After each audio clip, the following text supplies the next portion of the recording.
Well, good evening, ladies and gentlemen. Good evening. If you can see me, I'm over here. Welcome to the Watertown Free Public Library. My name is John of Oregon, and the Ancient Order of Hibernians, Division 14, located right across the way here in Watertown, Mr. Leo Falter, President, is celebrating Irish Heritage Month. And Leo asked me to speak on behalf of the Hibernians here this evening, and I'm ecstatic to be here. Tonight's lecture is entitled The Broad Street Riot. It's about a 19th century lecture. Now you see up there on the screen, that's the way Irish were depicted in the early 19th century, as apes. Yep. A little background on me: I've been called a historical raconteur. I've been called a lot of things, but I can only say these in public. Historical raconteur, a New England folklorist, and a rogue nostalgian. I'm a member of the Historical Society of Watertown. Thank you very much, Joyce, Kelly, and all the members here from the Historical Society, Peggy, Kay, for being here, for advertising this. Also a member of the Waltham Historical Society, the Society in Dedham for the Apprehension of Horse Thieves, of course the Ancient Order of Hibernians, Division 14, and I'm a colonial reenactor with the Lincoln Minutemen, and I'm a professional sports announcer with the Boston Bruins alumni and New England Patriots alumni, and also with the Court Jesters Comedy Basketball Team. And I sponsor the New England History Festival every year, held at Hibernian Hall, this year, November 13th, a Saturday, 2010, at 5 o'clock, historyfestival.org. Before I go on, I just want to salute the ladies of the Ancient Order of Hibernians. I want to tell you about a Hammerama on March 26th, 7 o'clock, free admission. You can win 160 different chances to win. And also the Craft and Indoor Yard Sale, Saturday, April 10th at Hibernian Hall. So thank you, ladies. A Conan Bow. Remember him? Yeah, I'll explain that later. So some great Irish riots we're going to look at. We're going to look at some great Boston riots, great Harvard riots, early Irish in Boston, the early Boston Fire Department, the Earthline Convent riot, and then close it out with the Broad Street riot. I'll just briefly mention these riots, but Boston has a history of riots. The Boston Bread Riot of 1713, the Boston Brothel Riot of 1737, the Boston Anti-Impressment Riot of 1747, the Knowles Riot of 1756, the Boston Massacre, of course, 1770, and what followed was the Boston Anti-Loyalist Riot of 1770, the Boston Tea Party of 1773, if you want to call that a riot, Shays' Rebellion in Springfield, 1787, more Boston Brothel riots in 1825, the Charlestown Anti-Catholic riots, and that leads into our story tonight, the Earthline Convent riot, which we'll speak of, in 1834, the Gentlemen's Riot of 1835, the Broad Street Riot of 1837, and then the Buckman Riot in Worcester, 1854, the Boston Draft Riots, 1863, Civil War insurrection, Boston Police Strike of 1819. And then, of course, my favorite are the great Harvard University rebellions. When things got tense at that quaint little cow school down the river from us here, they tended to throw their food around. But there was an earthquake riot in 1761 where some students ran down the streets yelling earthquake, and when people came to their doors, they got hit with a handful of gravel. The Great Butter Rebellion, Our Butter Doth Stinketh, where they took butter and flipped it into the dean's face, 1766. The Great Harvard Riot of 1788. The Bread and Butter Rebellion of 1805, the Great Rotten Cabbage Rebellion of 1807, the Great Rebellion of 1818, the Great Student Rebellion of 1823.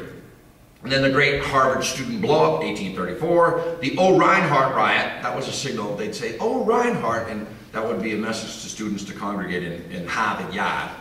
And then the Oh Reinhardt Redux Flash Riot of 1932, the Pogo Riot of 1952, and the Diploma Riots of 1961. So my point is that Boston is not lone to riots. Riots have been happening throughout its entire history. What about the early Irish in Boston? Well, by 1830, about 11%, or 7,000, of the city of Boston's 61,000 residents were Catholic. Most Catholics were of German, French, and Irish descent. Boston was expanding and growing in population dramatically. Josiah Quincy, the city's second mayor from 1823 to 1828, made great strides in modernizing the city and expanding its infrastructure. Aside from Irish and German immigrants, rural workers from New England and the Maritimes were pouring into Boston in search of work. Josiah Quincy was sympathetic to the plight of the immigrant and sought to improve their sanitary conditions. He put restrictions on livestock, collected garbage regularly, and cleaned the streets. This also improved the health of the city. So with a rapid growth in population comes increased crime, public drunkenness, arson, prostitution, and vagrancy. Boston has not changed in the last 200 years. Of course, you have the xenophobic Yankee haters, and I'm not talking about the Red Sox-Yankees rivalry.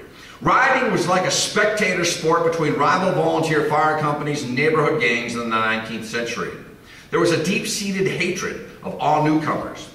Historian Jack Tager, quote, says, "Hatred against Catholicism by Yankee plebeians was an intrinsic part of their heritage."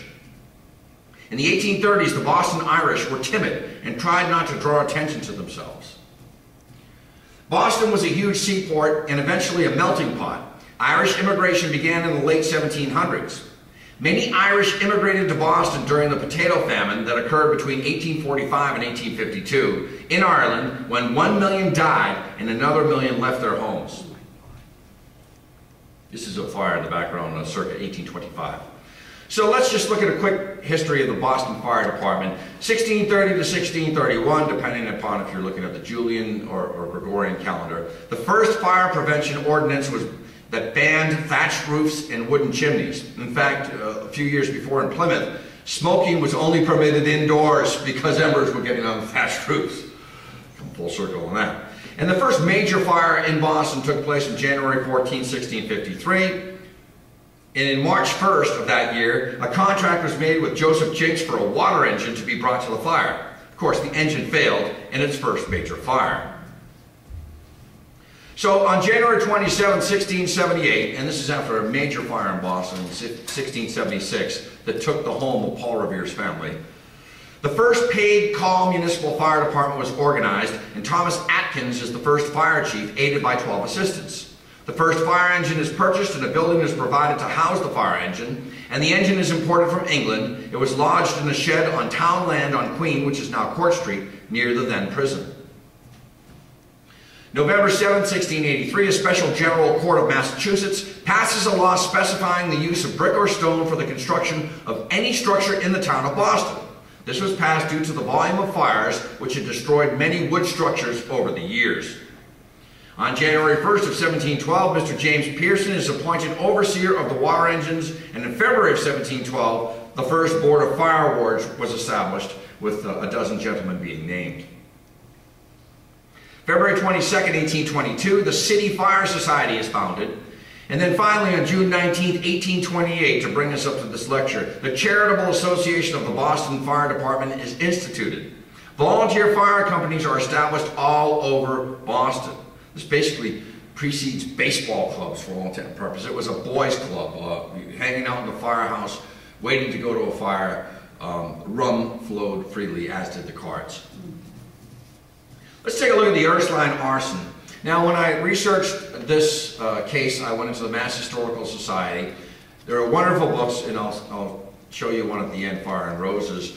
But I decided to take Carmine A. Prioli's The Earthline Outrage, which was pulled from American Heritage Magazine in 1982. And you'll see pictures in the background of the convent, both before and after the fire.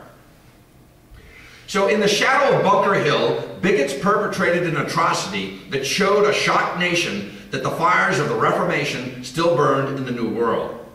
On a sweltering Monday afternoon in July of 1834, Edward Cutter of Charlestown, Massachusetts, was startled by the sudden appearance of a woman in his house. Her hair was closely shorn, she was clad only in a flimsy nightdress, and she was muttering incoherently.